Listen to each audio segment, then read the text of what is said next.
Class 12th के सभी student का मेरे यूट्यूब चैनल सिंह सतीश 249 पर स्वागत है।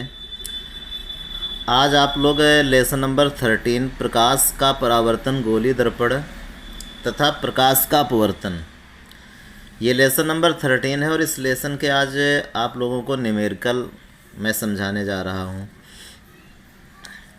इसके न्यूमेरिकल एग्ज़ाम में बहुत ज़्यादा आते हैं, इम्पॉर्टेंट न्यूमेरिकल होते हैं और क्लास 10th में भी आप लोगों ने इस लेसन को पढ़ा था। तो कुल मिला के ये लेसन क्लास 12th के स्टूडेंट के लिए रिवीजन का काम करेगा। इसका पहला क्वेश्चन है, 24 सेंटीमीटर वक्रता त्रिज्या वाले अवतल दर्पण के सामने 3 सेंटीमीटर की दूरी पर एक मोमबत्ती रखी है। मोमबत्ती के प्रतिबिंब की स्थिति ज्ञात कीजिए। तो हम लोग जानते हैं कि जो गोली दर्पण होते हैं वो दो प्रकार के होते हैं, एक अवतल दर्पण होता है और दूसरा उत्तल दर्पण होता है, लेकिन फार्मूले दोनों के लिए सेम होते हैं। फोकस दूरी निकालने के जो फार्मूले होते हैं वो सेम फार्मूले होते हैं और 1/f = 1/v प्लस में 1/u, दोनों में ही यही फार्मूला हरदम अप्लाई होता है, जिसमें f को हम लोग फोकस दूरी कहते हैं, v को गोली दर्पण से प्रतिबिंब की दूरी कहा जाता है और u को हम गोली दर्पण से वस्तु की दूरी कहते हैं। तो सबसे पहला काम ये करते हैं कि हम इसमें जो भी वैल्यू दी गई हैं उनको नोट करते हैं और उसके बाद ही हम समझ पाएंगे कि क्वेश्चन को कैसे सॉल्व करना है। 24 सेंटीमीटर वक्रता त्रिज्या, ये वक्रता त्रिज्या दी गई है अवतल दर्पण की, तो इसको हम नोट करते हैं। वक्रता त्रिज्या को हम लोग कैपिटल R से कहते हैं radius of curvature, R = 24 centimetre. वक्रता त्रिज्या निगेटिव नोट करेंगे और वक्रता त्रिज्या का चूँकि न्यूमेरिकल लगाते समय में कोई ज़रूरत नहीं पड़ती है, हमें केवल फोकस दूरी, प्रतिबिंब की दूरी और वस्तु की दूरी, इन 3 दूरियों की हमें आवश्यकता होती है। इसलिए इस वक्रता त्रिज्या को पहले हम फोकस दूरी में बदल लेते हैं और जो फोकस दूरी होती है वो वक्रता त्रिज्या की आधी होती है, यानी जो r का मान है उसका हम 2 से भाग कर देंगे तो वो आधी हो जाएगी। तो r की जो वैल्यू है वो 24 सेंटीमीटर है, उसमें हम 2 से भाग करेंगे तो आ जाएगा -12 सेंटीमीटर।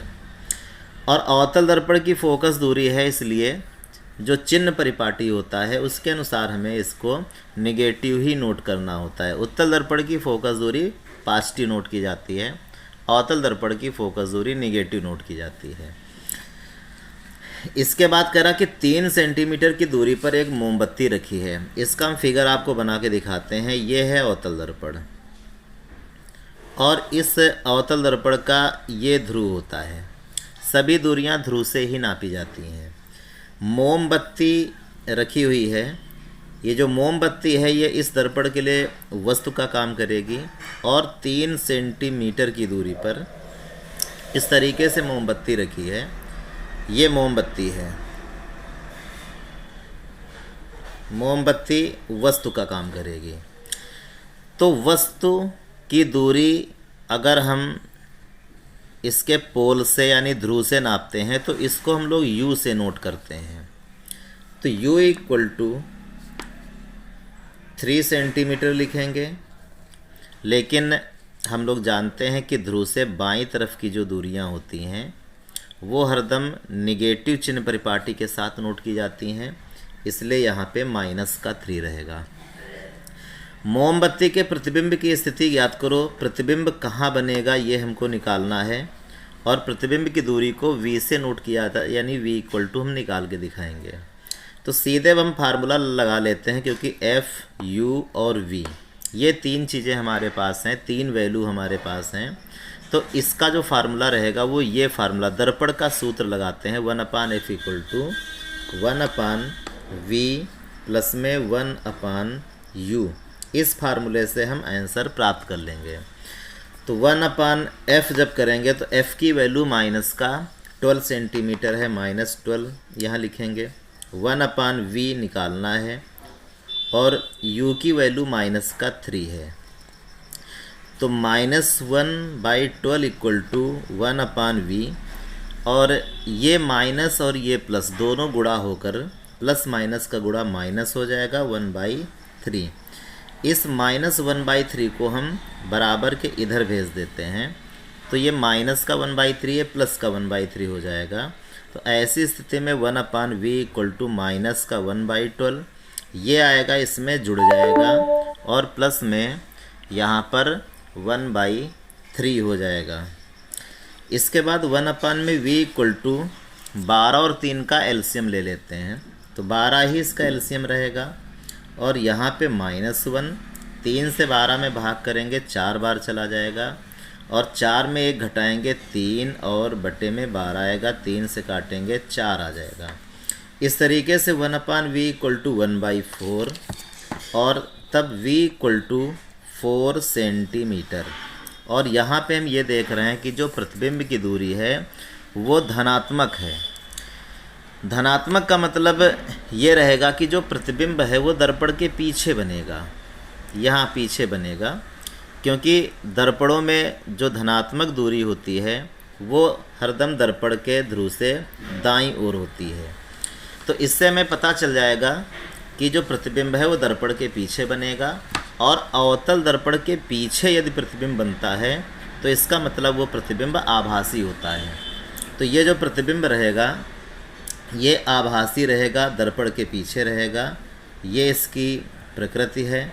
यहाँ पे आभासी लिखेंगे, और दर्पण के पीछे, इस तरीके से हम यहाँ पे इसका आंसर प्राप्त कर लेंगे। तो इस क्वेश्चन को आप समझें, 2014 में पूछा भी गया है, और इसी तरीके के सरल ही क्वेश्चन इस लेसन से जब भी बोर्ड एग्ज़ाम में आएंगे तो वो बहुत कठिन नहीं होंगे, सरल क्वेश्चन होते हैं। इसके बाद सेकंड नंबर क्वेश्चन है, 2 सेंटीमीटर की ऊंचाई पर एक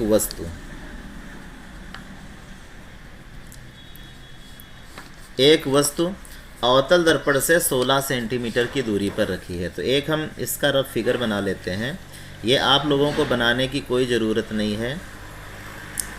ये अवतल दर्पण इस तरीके से होता है। अब इसके सामने 16 सेंटीमीटर की दूरी पर, ये हमने 16 सेंटीमीटर की दूरी बना ली। 2 सेंटीमीटर ऊंचाई की एक वस्तु रखी है। एक ये वस्तु है जिसकी ऊंचाई 2 सेंटीमीटर की है। तो जो वस्तु की ऊंचाई होती, वस्तु की लंबाई होती है, उसे हम लोग ओ से नोट करते हैं। वस्तु की ऊंचाई को ओ से नोट किया जाता है।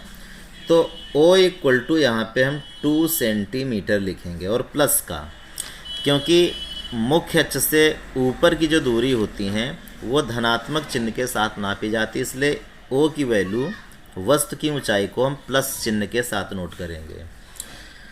दर्पण से 16 सेंटीमीटर की दूरी पर है, ये बाईं ओर की दूरी है, और बाईं ओर की जो दूरियां होती हैं ध्रुव से वो निगेटिव ली जाती हैं, इसलिए u इक्वल टू माइनस का 16 सेंटीमीटर लिखते हैं। दर्पण द्वारा इसका वास्तविक प्रतिबिंब 3 सेंटीमीटर ऊंचा बनता है। प्रतिबिंब वास्तविक बनता है, और आप लोग ये बात याद रखें कि अवतल दर्पण जब भी वास्तविक प्रतिबिंब बनाता है तो वो नीचे की ओर बनाता है। ये इसके प्रतिबिंब बनने के जब नियम आप पढ़ेंगे तो वहाँ पे आपको ये जानकारी मिलेगी कि अवतल दर्पण का जो वास्तविक प्रतिबिंब होता है, अवतल दर्पण दोनों तरीके के प्रतिबिंब बनाता है, वास्तविक भी बनाता है, आभासी बनाता है। आभासी मुख्य अक्ष से ऊपर बनते हैं और वास्तविक हरदम उल्टे बनते हैं। उल्टे बनने की वजह से जो प्रतिबिंब की ऊंचाई है 3 सेंटीमीटर कह रहा ऊंचा प्रतिबिंब बनता है, तो इसको हमें निगेटिव में नोट करना पड़ेगा, माइनस का 3 सेंटीमीटर, क्योंकि मुख्य अक्ष से नीचे की जो दूरी होती है वो निगेटिव नापी जाती है। अब 2 क्वेश्चन इसमें करता है, दर्पण की फोकस दूरी हमको निकालना है और प्रतिबिंब की स्थिति निकालना है, यानी f की वैल्यू भी निकालना है और v की भी वैल्यू निकालना है, दोनों ही वैल्यू निकालना है। तो बहुत ही सरल क्वेश्चन ये है। अगर वस्तु की ऊंचाई दी गई है, प्रतिबिंब की ऊंचाई दी गई है, तो हम चाहें तो रेखी आवर्धन पहले इसका निकाल लें, उसके बाद सारे क्वेश्चन बहुत आराम से निकल आएंगे। तो पहले हम दर्पण का रेखी आवर्धन निकालते हैं। रेखीय आवर्धन। और रेखीय आवर्धन का सूत्र आप लोगों ने पढ़ा होगा, m इक्वल टू आई अपान में ओ होता है, यानी प्रतिबिंब की लंबाई और बटे में वस्तु की लंबाई। प्रतिबिंब की ऊंचाई लिखें आप या वस्तु की ऊंचाई लिखें, इस तरीके से हम रेखीय आवर्धन निकाल लेंगे। आई की जो वैल्यू है वो -3 सेंटीमीटर, ओ की वैल्यू 2 है। इस प्रकार से -3/2 ये इसका हम रेखीय आवर्धन प्राप्त कर लिए हैं। रेखीय आवर्धन के निकलते ही हम फोकस दूरी निकाल सकते हैं, क्योंकि रेखीय आवर्धन का फोकस दूरी से जो संबंध होता है वो m इक्वल टू अवतल दर्पण के लिए f अपान f माइनस में u होता है। आप इस फार्मूले को याद कर लें, बहुत ही आसानी से रेखीय आवर्धन के जितने भी क्वेश्चन होंगे उसमें आपसे कोई मिस्टेक नहीं होगी और बहुत आसानी से आपके क्वेश्चन यहाँ से सॉल्व हुआ करेंगे। तो -3/2 इक्वल टू में f की वैल्यू हमको निकालना है, इसलिए f लिखेंगे। और फिर यहाँ पे f है, f की वैल्यू हमको मालूम नहीं क्योंकि निकालना है, इसलिए f लिखिए आप। और माइनस में u की जो वैल्यू है वो ऊपर दी गई है -16 सेंटीमीटर। तो ये -16 सेंटीमीटर जब इस u के प्लेस पर रखेंगे तो -16 कर लेते हैं। तो -3/2 इक्वल टू f अपान में f, और ये माइनस माइनस प्लस हो जाएगा, प्लस का 16 आएगा। अब आप यहाँ पे क्रॉस मल्टीप्लाई कर लीजिए। क्रॉस मल्टीप्लाई ऐसे करेंगे कि 2 का इस f में करेंगे तो 2f हो जाएगा, इक्वल टू में -3 का इस f में करेंगे तो -3f होगा, और -3 का जब 16 में करेंगे तो -48 आएगा। इस माइनस के 3f को लेकर आते हैं इधर 2f के पास में, तो ये आके इसमें जुड़ जाएगा, और 2f प्लस में 3f इक्वल टू में -48। दोनों जब जुड़ेंगे तो बनेगा 5f इक्वल टू -48, और f इक्वल टू -48 और अपान में आएगा 5। भाग करेंगे इसका तो आ जाएगा -9.6 सेंटीमीटर। ये इसकी फोकस दूरी आ गई। तो अवतल दर्पण की जो फोकस दूरी है वो निगेटिव ही आनी चाहिए, लेकिन जब हम आंसर लिखेंगे तो इस माइनस के निशान को फिर हम छोड़ देते हैं, लेकिन कैलकुलेशन में निगेटिव आना चाहिए। अगर अवतल दर्पण की फोकस दूरी निगेटिव नहीं आती है तो इसका मतलब ज़रूर हमने कहीं ना कहीं मिस्टेक किया है, इसलिए निगेटिव आना ज़रूरी है। ये सिग्नल होता है कि हमारा क्वेश्चन जो है वो सही जा रहा है। और आंसर जब लिखेंगे तो फोकस दूरी बराबर 9.6 सेंटीमीटर, बस इतना लिखेंगे। तो पहला आंसर हमने यहाँ पे इसका ज्ञात कर लिया है। और दूसरे में कह रहा कि इसके प्रतिबिंब की स्थिति ज्ञात करिए। तो प्रतिबिंब की स्थिति के लिए फिर एक बार हम वही formula 1/f equal to 1/v plus में 1/u लगा देते हैं। 1/f, f की वैल्यू हम लोग पहले से निकाल चुके हैं, वो -9.6 है, या आप -48 और बटे में 5 रख लें, ज़्यादा बेहतर रहेगा। यहाँ पे दशमलव से हम बचें। तो -48 अपान में 5 और 1/v प्लस में 1/u। u की जो वैल्यू थी वो -16 थी, 16 रखेंगे, 5 ऊपर चला जाएगा, -5 और बटे में 48 बराबर 1/v माइनस 1/16। इसको भेजिए इधर, तो ये माइनस का है और ये प्लस का हो जाएगा। 1/v बराबर -5/48, प्लस का निशान 1/16। 1/v बराबर यहाँ पे 48 एलसीएम ले लेंगे हम, -5 आ जाएगा, 48 का इसमें भाग करेंगे 1 बार जाएगा तो -5, और 16 का 48 में भाग करेंगे 3 बार जाएगा तो 16 3 48।